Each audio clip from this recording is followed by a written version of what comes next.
gosta de rir, de brincar, fala assim. E ele levantou-se, o Carrão, levantou-se também com a mesma vestimenta, só que ele tinha uma toga vermelha. Ele tinha uma toga vermelha. A do Astar era branca, mas a dele era vermelha e a dos outros também. Tinha um elmo muito bonito, com uma pena vermelha também, para trás. E ele levantou-se e fez a referência para mim. Sentou-se e ele disse: este é Turok, que era o segundo. O Turok, ele já era mais forte, um homem assim, mais ou menos seus 50 anos, um pouco mais baixo do que os outros dois, mas a cabeça maior, um cérebro maior. E eu fiquei assim, não sabia o que era, parecia cabelo loiro, enroladinho, enroladinho, enroladinho, mas não era.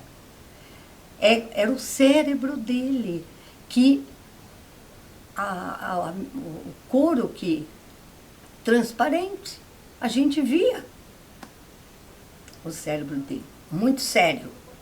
Também a mesma referência, e sentou-se. O outro, Enoque. Esse também parecido com o Turok, só que esse tinha cabelinho branco. Calvo, cabelinho branco, por aqui assim. E o Astran, que era o quarto. Esse também não falou nada, apenas fez a reverência, sentou-se. E ele me mostrou toda a nave ali, só aquela sala. Eu via que tinham portas que passavam para outros locais, mas não me foi mostrado. Eu senti que tinha, mas não me foi mostrado. Os tapetes eram tapetes macios, altos, cinza claro. Uma coisa maravilhosa, um luxo, uma coisa fabulosa. Aí ele foi, todos se levantaram, voltaram a fazer referência e ele me levou de volta. E eu acordei. E daí começamos a conversar. E ele sempre me falava alguma coisa, ele sempre me dizia algo: olha, isso vai acontecer, olha, tome cuidado, olha, agora eu vou ficar em silêncio uns tempos, porque foi quando explodiu um meteorito lá e a poeira ia atingir a Terra, e ele disse: nós temos que ir para fazer a limpeza do cosmos, para que a Terra não sofra tanto. Mas olha, isso tudo vai acontecer depois de 2000. Esta poeira que agora está acontecendo, depois de 2000 vai ser uma lástima, porque o câncer vai tomar conta da Terra. Muito câncer vai acontecer. Mas está escrito.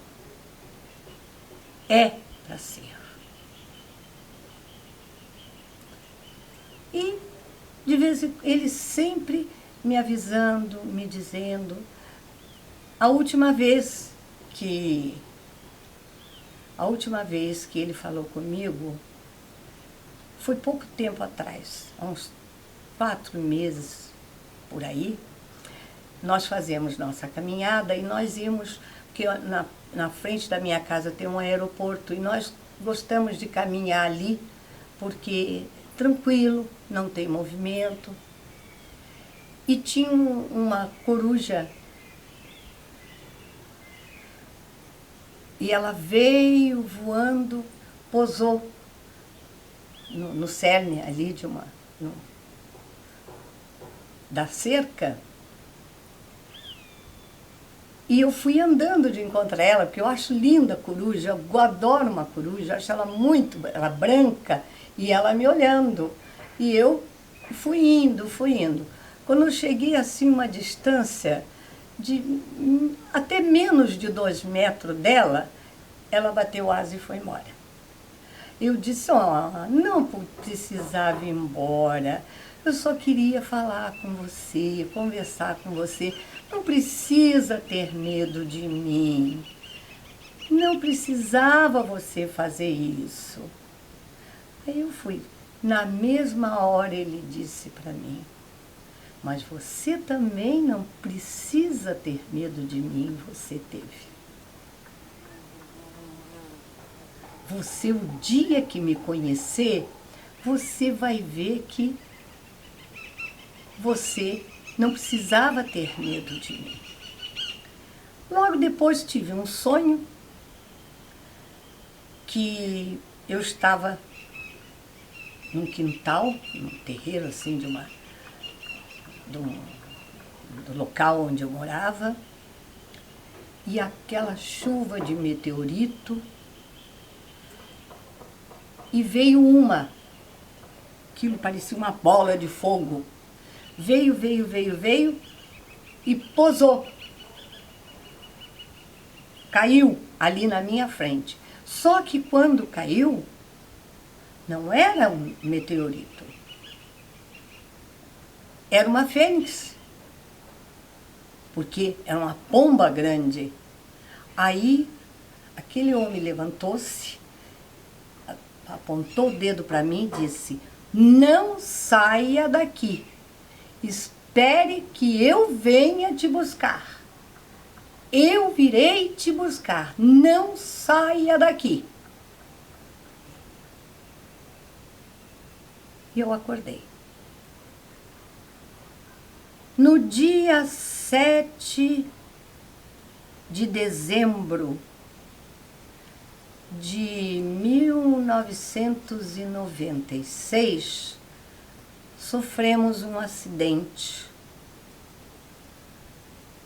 E eu só não morri porque ele e o Turok estiveram do meu lado todo o tempo. Disseram que eu ia ficar com sequelas, e eu sou, graças a Deus, estou perfeita e sou perfeita. Agradeço em primeiro lugar, como ele diz, a força superior, a luz maior. E em segundo lugar, agradeço a ele. Depois daí tive um câncer no intestino, que também, e agora me apareceu no fígado, coisa que ele está tratando também. Ninguém acredita que eu pudesse estar viva ainda, ou que possa viver, mas eu sei que eu vou viver. E estou viva e, graças a Deus, perfeita. Um dia, nós estávamos indo para Campinas. Depois do desastre que eu fiquei, estávamos indo para Campinas e eu vi uma nave, bem baixinha. E eu mostrei o marido e disse para ele, olha lá, olha,